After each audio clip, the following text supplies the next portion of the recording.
After every single Islamist terror attack, we're subjected to the same BS by the media and the regressive left. This is just a tiny minority of radical extremists. This has nothing to do with Islam.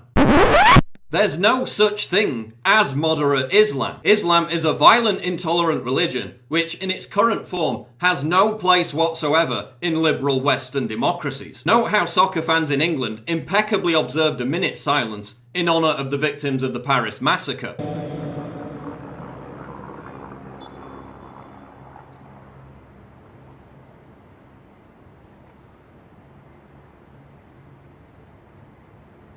Now see how fans in Turkey, which is 99% Muslim, behaved during that minute's silence.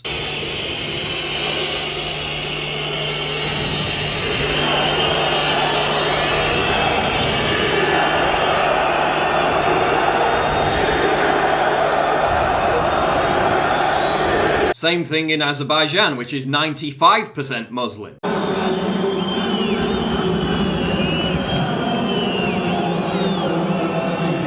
Booing, jeering, chants of Allah Akbar throughout the whole stadium during a minute's silence for the victims of ISIS jihadists. Is this still just a tiny minority? Now let's look at the polls. A poll conducted by ICM found that 16% of French citizens, the vast majority of them Muslim, support ISIS. Amongst young people aged 18 to 24, 27% of them support ISIS. That's prime recruitment age.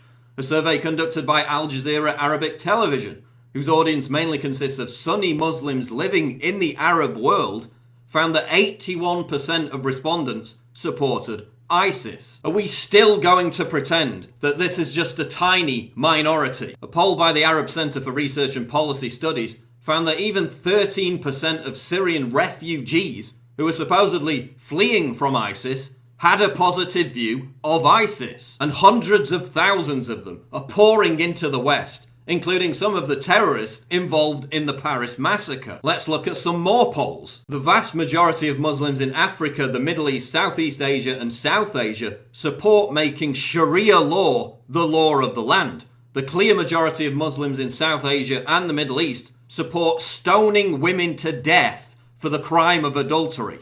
Similar numbers support the death penalty for people who abandon the Muslim faith. A clear majority of Muslims support these violent and intolerant beliefs. How in any way is that moderate? Even in America, nearly a quarter of Muslims believe that violence is a legitimate response against those who offend Islam or portray the Prophet Muhammad. Is that a tiny minority of radicals? A BBC survey found that over a quarter of British Muslims had sympathy for the Charlie Hebdo jihadists. There are twice as many British Muslims fighting for ISIS than there are fighting for the British Army. And where are the voices of moderate Islam? Where are the protests against ISIS by thousands of moderate Muslims? After the Charlie Hebdo attack, we did see thousands of Pakistani Muslims take to the streets to protest against Charlie Hebdo and in support of the jihadists who slaughtered the cartoonists. Now watch this clip, where self-proclaimed moderate Muslims vehemently agree with the most violent and intolerant parts of the Quran. Everyone in the room, how many of you are normal Muslims? You're not extremists, you're not radical, just normal Sunni Muslims. Please raise your hands. Everybody, mashallah, subhanallah. Okay, take down your hands again.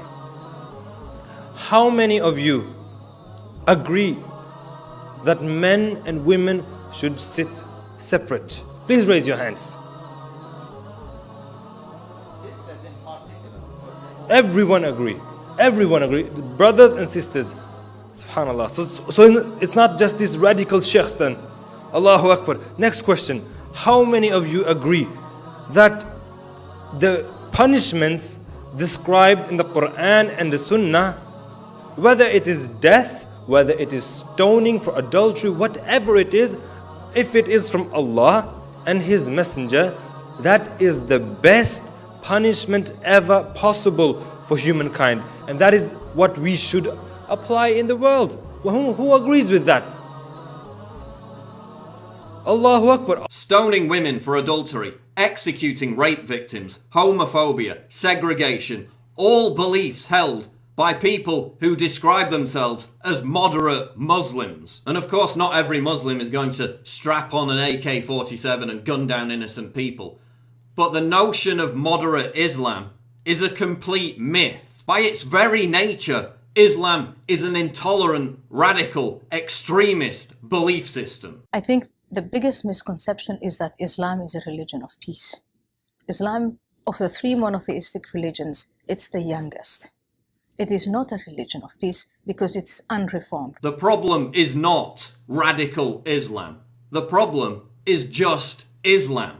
And while feminists whine about a college rape culture that doesn't exist, we're importing a real rape culture into the West via the migrant wave. Every single week I cover stories about migrants raping women and children in European countries and getting away with lenient sentences. Look at countries like Sweden, whose rape cases have soared 1,400% since they opened the doors to mass immigration. We have Muslim gang rape scandals in the UK on a routine basis, with authorities covering them up for fear of being labelled politically incorrect. Rotherham, Oxford, Manchester, Rochdale, the list goes on and on. The most common name for a gang rapist in the UK is Mohammed. The majority of child rape and gang molestation convictions are handed out to Muslims. This isn't the aberrant behaviour of a tiny minority. This is the culture of Islam. This is the culture that US soldiers have been told to ignore because it's so common in Afghanistan. And where are the voices of the so-called progressive left? As Michel Houellebecq says, on the level of what we customarily call values, Muslims have more in common with the extreme right than the extreme left. Homosexuality, women's rights, secular democracy versus theocracy. So why are liberals only comfortable in opposing the extreme right and not Islam when it comes to these values? Why are liberals happy to ignore or defend violent intolerance when it's espoused under the banner of Islam? Liberals embrace multiculturalism as a form of tolerance. Tolerance of what? Segregation, honor killings, female genital mutilation, homophobia, Sharia law. Listen, ISIS attacked Paris because, in their own words, they said it represented a centre of prostitution and vice. This isn't a misinterpretation of Islam.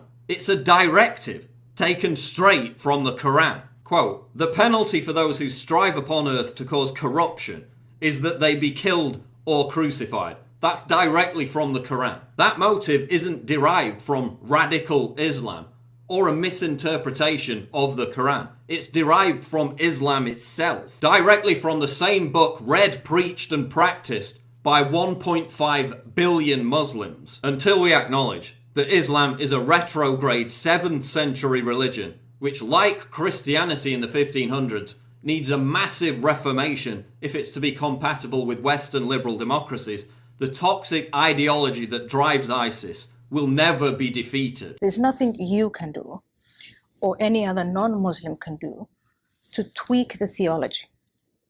That is going to come from Muslims. But what we can do is we can catalyze that. We can give those who want to tweak the theology hope that it is a worthy investment. A worthy investment because these people are risking their lives, the lives of their children. They're risking their livelihoods. And you're going to say it's a worthy investment. It's going to make the world better for Muslims and non-Muslims in the next generation. No matter how many boots on the ground in Syria, no matter how many cruise missiles you launch, the underlying doctrine of violent, intolerant hatred will remain unmoved. And until leftists and so-called progressives grow a spine and stop making apologies for the most fanatical and regressive belief system on the planet, the cycle of violence will never be checked. The problem is not radical Islam. The problem is just Islam.